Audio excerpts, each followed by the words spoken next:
On June 27, 2014, the body of 20-year-old Andrew Sadek, a promising electrical student at the North Dakota State College of Science in Wahpeton, North Dakota, was pulled from the Red River, which borders North Dakota and Minnesota.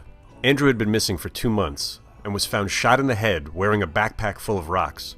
The grisly death of a college student in one of the safest towns in the state, where violent crime is extremely rare, did not lead to a sweeping investigation.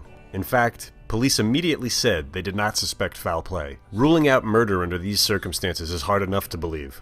But what would be slowly revealed over the following months is that Andrew had been working as a confidential informant for the police, and that his school knew that authorities were busting its students and using them as bait to catch drug dealers. This is a story of overzealous prosecution of minor drug offenses by a task force answerable only to itself, callous indifference to a grieving family, and a lack of transparency by authorities that raises more questions than it answers.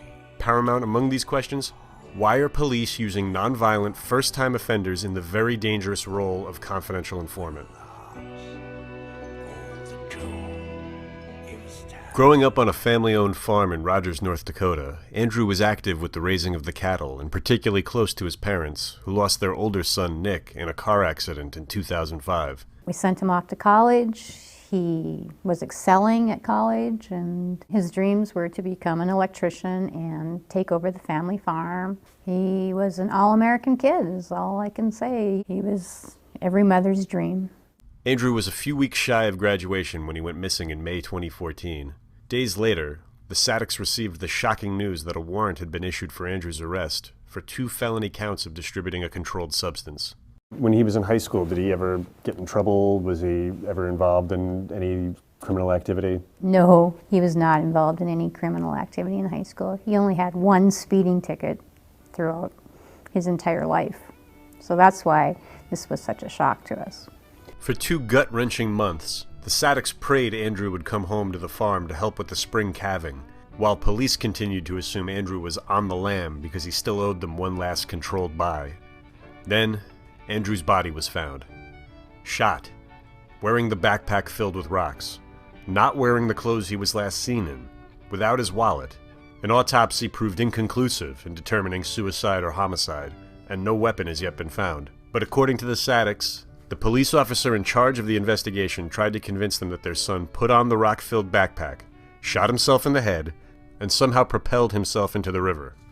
From the very, very beginning, when he went missing, the campus police have been treating it as a suicide. And how do they justify that?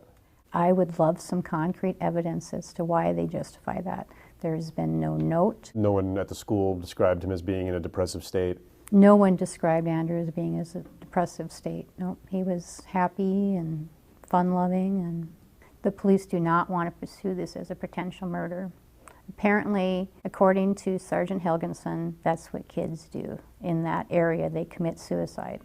What the police knew at the time, but what the Sadeks would not learn for months, was that Andrew had been working as a confidential informant for the Southeast Multi-County Agency, or SEMCA, a drug task force answerable only to its own board, a 12-person committee made up of local senior police officers and elected officials. Andrew first came into contact with SEMCA in April 2013, after he twice sold marijuana, a total of 4.5 grams or $80 worth, to a confidential informant. Shortly thereafter, a police raid on Andrew's dorm room turned up nothing but a small plastic grinder and some marijuana residue.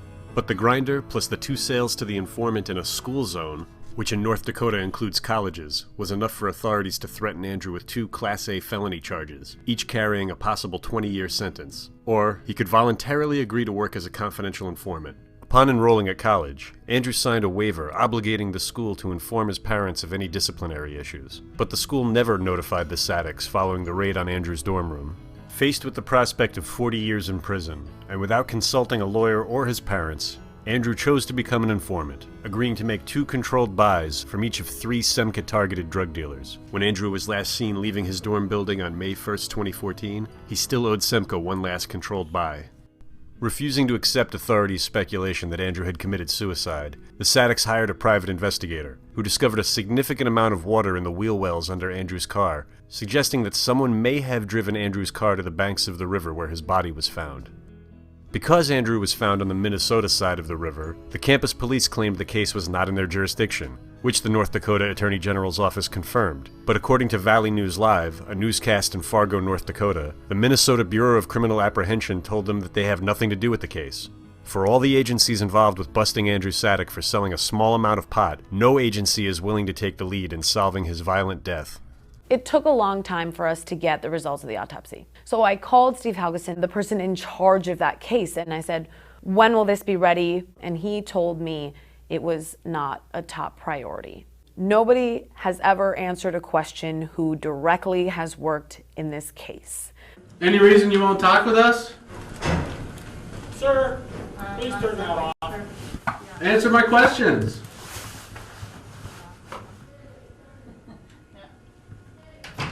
Finding no help from the local authorities, the Sadeks demanded a statewide investigation, which culminated in a report from the North Dakota Attorney General's Bureau of Criminal Investigation, released in January 2015. The report revealed for the first time that Andrew had been working as a confidential informant for Semka. We had no idea Andrew was working as a confidential informant until the Semka review was done. So when the warrant for his arrest went out, there was no explanation about him working as a confidential informant? There was no explanation of him working as a confidential informant. That the school knew Andrew had been arrested on campus in 2013, but allowed his parents to learn this news only after he went missing, raises significant ethical and legal questions in its own right. But the fact that Semka only disclosed Andrew's status as a confidential informant because they were forced to by the Attorney General demonstrates a heartless lack of regard for confidential informants even after they end up dead. The Semka report runs all of 4.5 pages, nearly half of which merely names the board members and the authors of the report. And despite the obvious dangers inherent with being an informant working for the police to bust drug dealers, the report found that Semka had acted appropriately when using Andrew, a non-violent first-time offender, as a CI. The report's conclusion offered 4 minor tweaks to protocol, such as holding a pre-ops briefing and assigning a supervisor to each case. When asked about Andrew Sadek's death, Wahpeton's police chief, a Semka board member, conceded that such work exists in a dangerous subculture, but that he believes cops bend over backwards to protect their CI. These type of investigations are conducted the same way, pretty much everywhere where people breathe in and out. Law enforcement, we're generally not popular, Like the sheepdog isn't loved by the flock, and they're hated by the wolf, but we do it anyway. So a 20-year-old is dead, no one knows what happened to him, and nothing's going to change. But how did we get here, and what comes next?